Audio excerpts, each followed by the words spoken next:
তা আমি আপনাদেরকে জানিয়ে রাখি যে আমি যেহেতু আখিরুজ্জামান স্টাডি করেছি বা করছি, এখনো কিন্তু 3টা বড় বড় ভূমিকম্প আসা বাকি আছে। নবী করিম সাল্লাল্লাহু আলাইহি ওয়াসাল্লাম একদিন মসজিদের সামনে যাচ্ছেন, সাহাবীরা ভিতরে বসে আছে। সাহাবীরা কোন একটা বিষয়ে কথোপকথন করছেন। নবী করিম সাল্লাল্লাহু আলাইহি ওয়াসাল্লাম জিজ্ঞাসা করলেন, তোমরা কি নিয়ে কথাবার্তা বলছো? সাহাবীরা বললেন যে আমরা কিয়ামতের আলামতগুলো নিয়ে কথা বলছিলাম। তখন নবীজি বললেন সাল্লাল্লাহু আলাইহি ওয়াসাল্লাম, 10টা আলামত আসার আগে কিয়ামত হবে না। কয়টা আলামত?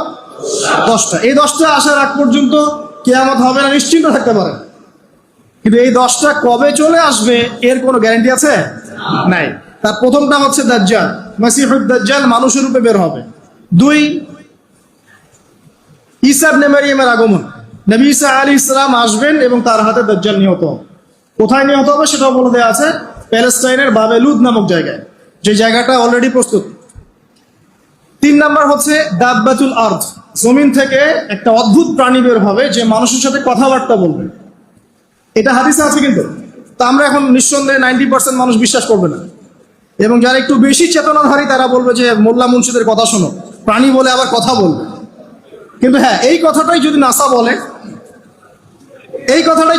বলে, যে হ্যাঁ একটা প্রাণী আছে পৃথিবীর গভীরে, সে অচিরেই বের হবে এবং কথা বলবে, দেখবেন সবাই বিশ্বাস করছে। দেখেন চিন্তাগত শিরক। দেখেন যখন আমরা ওইসব মিডিয়া থেকে কোনো কথা আসে, আমরা নিশ্চিন্তে নির্দ্বিধায় বিশ্বাস করি। আল্লাহ পাক হাদিসে বলছেন, নবী হাদিসে বলছেন দাব্বাতুল আরদ বের হবে, মানুষের সাথে কথাবার্তা বলবে, মানুষ বিশ্বাস করতে চায় না। আর কি? ধোঁয়া, এই ধোঁয়ায় আকাশ ছেয়ে যাবে, ধোঁয়া দিয়ে আকাশ ছেয়ে যাবে। এবং এত বড় ধোঁয়া বিশ্ববাসী কখনো দেখে নাই। এখন অনেকে বলছেন, এখনকার আধুনিক স্কলার যারা, অনেক স্কলারের এটা মত, এটা কিন্তু হাদিসে নাই, তাদের মত হতে পারে যে একটা নিউক্লিয়ার এক্সপ্লোশন হবে। সারা ওয়ার্ল্ড তো এখন নিউক্লিয়ার যুদ্ধের সামনে দাঁড়িয়ে আছে, তখন হয়তো বা ধোঁয়ায় পুরো বিশ্ব ছেয়ে যেতে পারে, এটা তাদের মত। এটা হতেও পারে, নাও হতে পারে, হওয়ার সম্ভাবনা কিন্তু আছে, উড়িয়ে দেওয়া যাচ্ছে না। ঠিক আছে? 4টা। 5 কি? 5 হচ্ছে ইয়াজুজ আর মাজুজ। ইয়াজুজ আর মাজুজ এই প্রকৃতি বের হবে, এরা কিন্তু আদম সন্তান এবং তারা পৃথিবীর পানি খেয়ে শেষ করে ফেলে দিবে।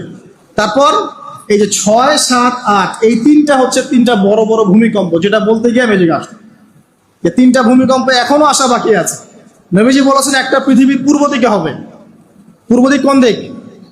এই যে Indonesia, Malaysia, Bangladesh, Pakistan, Myanmar, আপনার শ্রীলঙ্কা, এই পুরো কন্টিনেন্ট পূর্ব দিক, পৃথিবীর পূর্ব দিক। কোন কান্ট্রি এটা তো বলা হয়নি, পূর্ব দিক বলা হয়েছে।